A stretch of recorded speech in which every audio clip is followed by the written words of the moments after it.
بسم اللہ الرحمن الرحیم۔ ابھی میں آپ کو جو نظم سنانے لگا ہوں اس کا عنوان ہے مسافت۔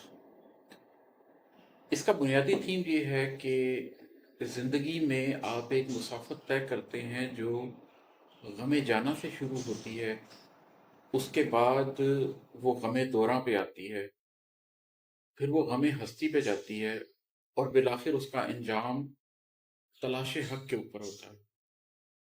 دنیا میں کچھ ایسے چنیدہ لوگ ضرور آتے ہیں جو اللہ کی طرف سے ایسی معصوم روحیں ہوتی ہیں کہ جو آغاز سے ہی حق کی منزل کے مسافر ہوتے ہیں۔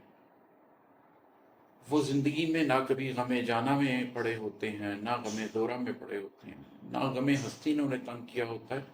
وہ براہ راست حق کی منزل کی تلاش میں ہوتے ہیں، لیکن ایسا بہت کم لوگوں کے ساتھ ہوتا ہے۔ پھر کچھ لوگ ایسے ہوتے ہیں جو اتنے نیک، اتنے باصفا ہوتے ہیں کہ وہ غم ہستی سے ہی زندگی کا آغاز کرتے ہیں اور اس کے بعد تلاش حق پہ چلے جاتے ہیں۔ لیکن عموماً ایسے نہیں ہوتا۔ عموماً عام آدمی، آپ کے میرے جیسا آدمی، وہ زندگی میں ایک سفر اختیار کرتا ہے۔ اس کے اندر جب ایگزسٹینشل کویسچنز پیدا بھی ہوتے ہیں، اس کے اندر جب یہ خواہش پیدا بھی ہوتی ہے کہ وہ کسی سے منسوب ہو، تو وہ پہلے غم جانا کے اندر اس کو ڈھونڈنے کی کوشش کرتا ہے۔ پھر دنیا کے غم آ جاتے ہیں، پھر غم ہستی اسے اپنی لپیٹ میں لے لیتا ہے۔ پھر کہیں جا کے ان میں سے کوئی ہے جو ان دو چیزوں سے بچ کے آگے نکلتا ہے اور غم ہستی تک پہنچ سکتا ہے۔ یہ ایک ٹیسٹ بن جاتا ہے۔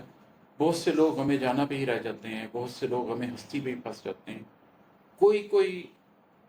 بہت سے لوگ غم جانا پہ رہ جاتے ہیں، بہت سے غم دورہ میں ہی پھنس جاتے ہیں، اور کوئی ہوتا ہے جو غم ہستی تک جاتا ہے، اور پھر کوئی ہی ہوتا ہے جو تلاش حق تک جاتا ہے۔ تو یہاں پر وہ ایک پورا سفر ہے جو میں نے اس نظم کے اندر بیان کیا ہے۔ اس کا عنوان ہے مسافت کی۔ میں آپ کو سناتا ہوں کہ سفر میں کیا ہوتا ہے۔ ان سفر کے عنوانات میں نے بتا دیے ہیں، اور اس کے بعد اس سفر کے اندر، ہر سفر کے اندر کیا کیا ہوتا ہے۔ غم جانا کی وادی کو ہزاروں لوگ جاتے ہیں۔ غم جانا کی وادی کو ہزاروں لوگ جاتے ہیں۔ ازل سے ہی محبت کے سفر ناموں میں لکھے خوبصورت اور روشن راستوں کے تذکرے انسان کو انجان راہوں پر چلانے کے لیے تیار کرتے ہیں۔ کسی امید کا دامن پکڑ کر ان گنت راہی سفر آغاز کرتے ہیں، ڈگر آباد کرتے ہیں۔ یہ انسانوں کی سرشت میں ہے کہ وہ چاہے جانا چاہتے ہیں اور چاہتے ہیں